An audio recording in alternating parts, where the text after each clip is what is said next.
Bismillahirrahmanirrahim. Today we will start friction. So what is friction? As you already have studied in the previous classes, that friction is the force which opposes the motion. यानी कि friction वो force है जो motion के ख़िलाफ़ अमल करती है. ठीक है. तो जब भी दो बॉडीज़ एक दूसरे के ऊपर रखी होती हैं, एक दूसरे के टच कर रही होती हैं और उनको मूव करने की कोशिश की जाती है, तो उनकी सरफेस एक दूसरे के ऊपर रगड़ती हैं. इस रगड़ने की वजह से इनके दरमियान जो फोर्स पैदा होती है उसको हम कहते हैं फ्रिक्शन. ठीक है. उर्दू में इसको रगड़ कहते हैं. ठीक है. तो फ्रिक्शन जो है दो सरफेसेस के कांटेक्ट में आने के बाद पैदा होती है उन सरफेसेस के दरमियान. ठीक है. तो अब हम इसकी डेफिनेशन पढ़ लेते हैं. The force which opposes the motion of one surface over another is called friction or force of friction. यानी वो फोर्स जो अपोज करे यानी मुखालफत करे मोशन की एक सरफेस की दूसरी सरफेस पे.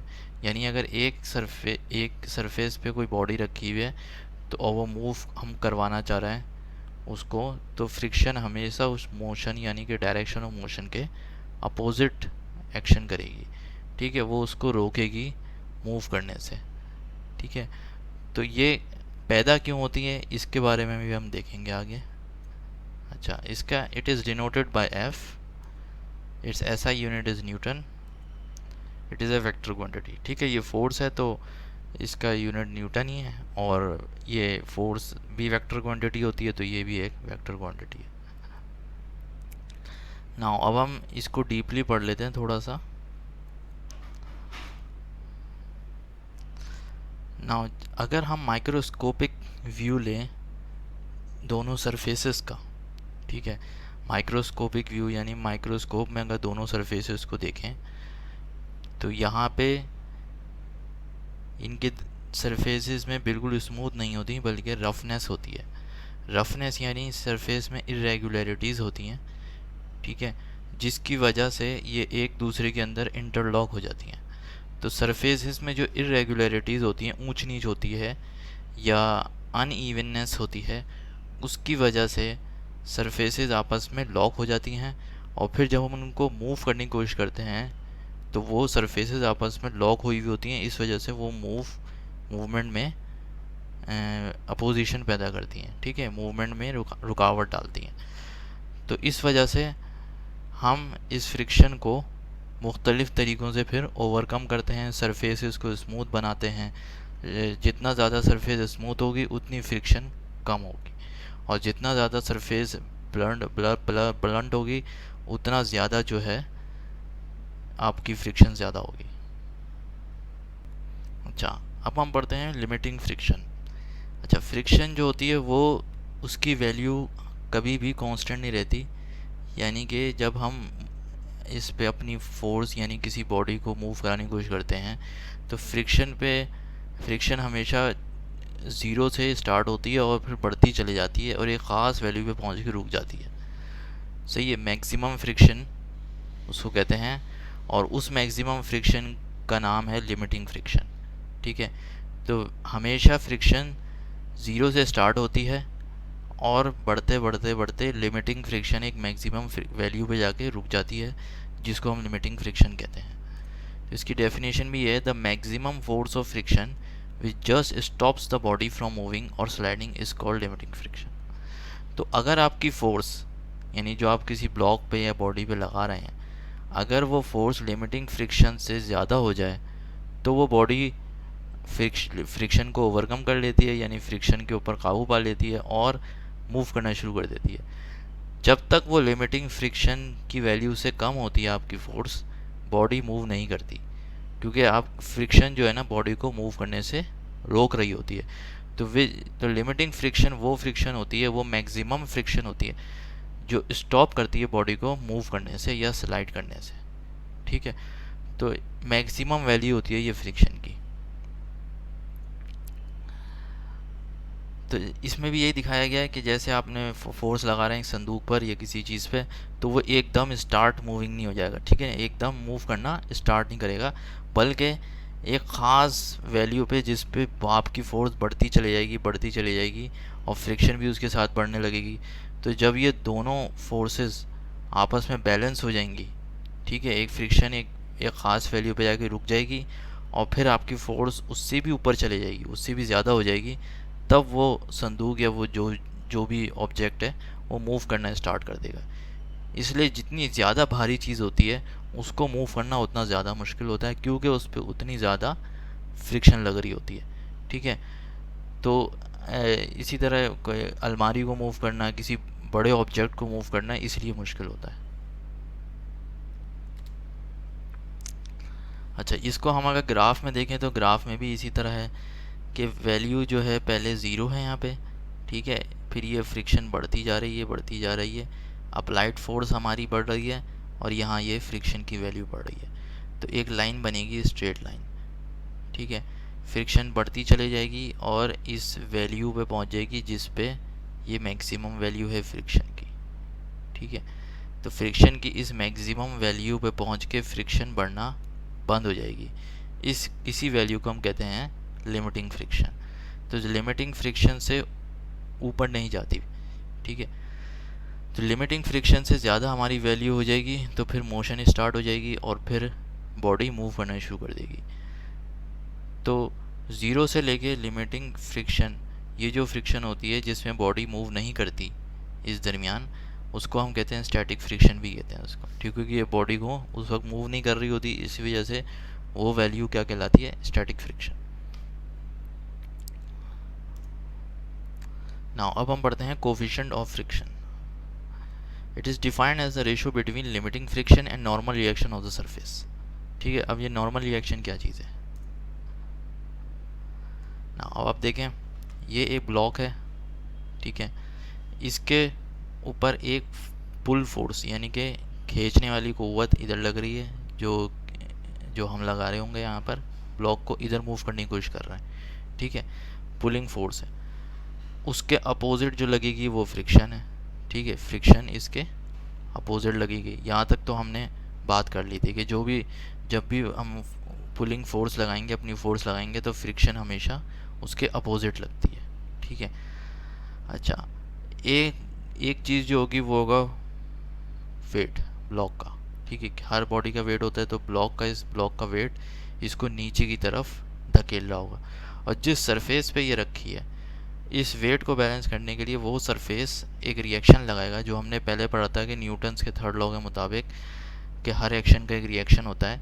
तो इस वेट के रिएक्शन में टेबल जो है फोर्स लगाएगा। ठीक है, तो टेबल एक फोर्स लगाएगा, उसको हम कहेंगे नॉर्मल रिएक्शन। ठीक है, उसको हम कहेंगे नॉर्मल रिएक्शन, जो टेबल ऑब्जेक्ट पे लगा रहा होगा। तो जितना ज़्यादा वेट जितना ज़्यादा होगा उतनी ज़्यादा नॉर्मल रिएक्शन की फोर्स होगी। ठीक है, अगर हम इन सारी फोर्सेस के दरमियान रिलेशन निकालना चाहें कि कौन सी फोर्स किससे कितनी ज़्यादा हो रही है, तो एक बात तो तय है कि पुलिंग फोर्स और फ्रिक्शन ये दोनों बराबर होती हैं। जितनी ज़्यादा पुलिंग फोर्स होगी उतनी ज़्यादा फ्रिक्शन होगी, और वेट और नॉर्मल रिएक्शन ये एक दूसरे के बराबर होंगे हमेशा। ठीक है, जितना वेट होगा बॉडी का उतना ही नॉर्मल रिएक्शन होगा। अब हम देखते हैं कि फ्रिक्शन और नॉर्मल रिएक्शन, इन दोनों के दरमियान एक रिलेशन है जिसको हम कोफिशिएंट ऑफ फ्रिक्शन से बताते हैं। यानी अगर हम फ्रिक्शन को, जो फ्रिक्शन है जो जिसके हमने पीछे बात की थी लिमिटिंग फ्रिक्शन, और नॉर्मल रिएक्शन जो टेबल की होती है, इस लिमिटिंग फ्रिक्शन नॉर्मल रिएक्शन का अगर रेशो निकाल लें, यानी इनको डिवाइड कर लें आपस में, तो हमें मिल जाता है कोफिशिएंट ऑफ फ्रिक्शन। तो अब हम देखते हैं कि कैसे है। तो एक्सपेरिमेंट्स हमें बताते हैं कि force of friction between the body and the surface is directly proportional to the normal reaction. Friction की जो फोर्स है, ठीक है, जो बॉडी और सरफेस के दरमियान होगी, वो डायरेक्टली प्रोपोर्शनल होगी नॉर्मल रिएक्शन के। यानी पिछली फिगर में अगर हम जाएं तो ये रिएक्शन की फोर्स है और ये फ्रिक्शन की फोर्स। तो फ्रिक्शन की फोर्स किस पे डिपेंड करेगी? रिएक्शन की फोर्स। जितनी ज़्यादा रिएक्शन की फोर्स होगी, जितनी ज़्यादा रिएक्शन की फोर्स होगी उतनी ज़्यादा फ्रिक्शन होगी। ठीक है, तो अब रिएक्शन की फोर्स डिपेंड करती है वेट पे। वेट जितना ज़्यादा होगा उतनी ज़्यादा रिएक्शन होगा। तो आप इसी वजह से जिस बॉडी का वेट जितना ज़्यादा होता है उसकी उतनी ज़्यादा फ्रिक्शन होती है। जब हम उसको धक्का देते हैं तो उसकी उसमें रुकावट उतनी ज़्यादा हमें महसूस होती है। ठीक है, फ्रिक्शन उसकी उतनी ज़्यादा होती है। तो फ्रिक्शन हमेशा नॉर्मल रिएक्शन पे के हिसाब से बढ़ती है। जितने ज़्यादा नॉर्मल रिएक्शन होगा उतनी ज़्यादा फ्रिक्शन होगी। तो हम इसको इस तरह लिख सकते हैं कि नॉन स्टैटिक फ्रिक्शन या limiting friction is directly proportional to R, यानी रिएक्शन, नॉर्मल रिएक्शन। ठीक है, और फिर हम इस डायरेक्टली प्रोपोर्शनल सिंबल को इक्वल में कन्वर्ट कर देंगे। इक्वल में कन्वर्ट करेंगे तो यहाँ पे एक कांस्टेंट आएगा इक्वल के साथ। ठीक है, तो डायरेक्टली प्रोपोर्शनल को जब भी कन्वर्ट करते हैं इक्वलिटी में तो एक कांस्टेंट आ जाता है साथ में, उसको हम कहते हैं कांस्टेंट ऑफ प्रोपोर्शनैलिटी।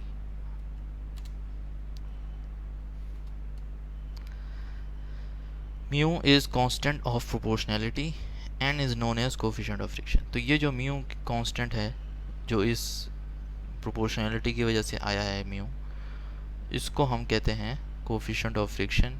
ये एक लैटिन अल्फ़ाबेट है। ठीक है, लैटिन ज़बान का अल्फ़ाबेट है जिसको हम म्यू कहते हैं। ठीक है, MU, म्यू। तो ये म्यू कहलाता है और ये FS/R के बराबर होगा। ठीक है, R को इधर लेके तो FS/R, यानी कि फोर्स ऑफ फ्रिक्शन और नॉर्मल रिएक्शन का रेशो के बराबर होता है कोफिशिएंट ऑफ फ्रिक्शन। तो कोफिशिएंट ऑफ फ्रिक्शन हमें क्या बताता है? कोफिशिएंट ऑफ फ्रिक्शन हमें ये बताता है कि दोनों सरफेसेस, कौन सी दो सरफेसेस आपस में जो हैं वो एक दूसरे पर स्लाइड कर रही हैं या रगड़ रही हैं। तो अगर जैसे रबड़ को कंक्रीट पे रगड़ेंगे, कंक्रीट पे मूव करेंगे, तो कोफिशिएंट ऑफ फ्रिक्शन क्या आ रहा है? 1। ठीक है, तो जितना कम कोफिशिएंट ऑफ फ्रिक्शन होगा उतना ज़्यादा चीज़ों को सरफेस पे, उस दो सरफेसेस को आपस में मूव करने में आसानी होगी। यानी अगर जैसे यहाँ पे शूज़ ऑन आइस, यानी कि बर्फ़ पे अगर आप शूज़ पहन के चलते हैं बर्फ़ पे, तो उस आपके शूज़ और बर्फ़ के दरमियान जो कोफिशिएंट ऑफ फ्रिक्शन है 0.1 है, जो कि बहुत कम है। इसका मतलब है आप बर्फ़ पे स्लिप हो सकते हैं। ठीक है, इसी वजह से बर्फ़ पे लोग अमूमन स्लिप हो जाते हैं जब स्केटिंग करते हैं या कुछ, तो उस वजह से, इसी वजह से आइस ऑन आइस। तो आइस पर अगर आप आइस रखेंगे तो वो कभी भी एक दूसरे को हमेशा स्लिप हो जाएगी एक दूसरे के ऊपर। ठीक है, उनके दरमियान फ्रिक्शन बहुत कम होती है क्योंकि उनका कोफिशिएंट ऑफ फ्रिक्शन ही बहुत कम है, 0.1। तो ये कोफिशिएंट हमेशा 0 से 1 के दरमियान होता है इसकी वैल्यू, और जितनी कम वैल्यू होगी उतना सरफेसेस आपस में स्लिपरी होंगी। ठीक है, सरफेसेस स्लिपरी होंगे, एक दूसरे के ऊपर स्लिप करेंगी और फ्रिक्शन उनके दरमियान ना होने के बराबर। ठीक है, इसी तरह और वैल्यूज़ भी हैं, जैसे ये 0.6 है स्टील ऑन स्टील। स्टील पे स्टील जो है वो अगर आप मूव करेंगे तो ये जो है इसमें थोड़ी बहुत फ्रिक्शन होगी। ठीक है, फ्रिक्शन मौजूद होगी क्योंकि इसकी वैल्यू अच्छी खासी है, 0.6 है। तो स्टील पे स्टील जो होगा वो, अगर हम उन्हीं दोनों, अब यहाँ देखें इस पर ऑयल कर दिया, यानी कि दो स्टील सरफेसेस थी उसके दरमियान आपने ऑयलिंग कर दी, तो ऑयलिंग कर दी तो अब कोफिशिएंट ऑफ फ्रिक्शन बहुत डाउन हो गया, 0.05, बहुत कम वैल्यू हो गई पॉइंट। इसका मतलब ये हुआ कि ऑयलिंग, जब भी हम किसी भी मेटल पार्ट्स के दरमियान मूवमेंट होती है तो हम उनके दरमियान ऑयलिंग कर देते हैं, तो हमेशा वो क्या हो जाती हैं, एक दूसरे पे आराम से मूव करना, यानी कि फ्रिक्शन ख़त्म हो जाती है, एक दूसरे पे आराम से मूव करती हैं। वुड ऑन वुड, इसी तरह और सारी चीज़ें हैं। सबसे ज़्यादा जो है रबड़ ऑन ड्राई कंक्रीट। कंक्रीट पे अगर रबड़ को मूव करने की कोशिश करेंगे तो कभी भी मूव नहीं होगी। इसी वजह से जो है ना, अमूमन जो कार्स होती हैं उनके जो टायर होते हैं वो रबड़ के होते हैं। ठीक है, क्योंकि सड़क अगर आपकी कंक्रीट की है या सीमेंट की है सड़क, तो टायर जो हैं वो क्या होंगे, रबड़ के होंगे। तो टायर और सीमेंट के दरमियान जो फ्रिक्शन है वो बहुत ज़्यादा होती है। वन की मतलब ये है कि बहुत ज़्यादा फ्रिक्शन, ठीक है। तो इसका मतलब ये हुआ कि जो जब आप जैसी गाड़ी को ब्रेक लगाएंगे तो गाड़ी फ़ौरन रुकती है। इसका मतलब ये है कि रबड़ स्लिप नहीं होती सड़क पे, ठीक है। बहुत ज़्यादा स्पीड हो तो स्लिप हो सकती है, लेकिन नॉर्मल स्पीड पे कभी भी गाड़ी सड़क पे स्लिप नहीं होती, बल्कि उसी वक्त रुक जाती है।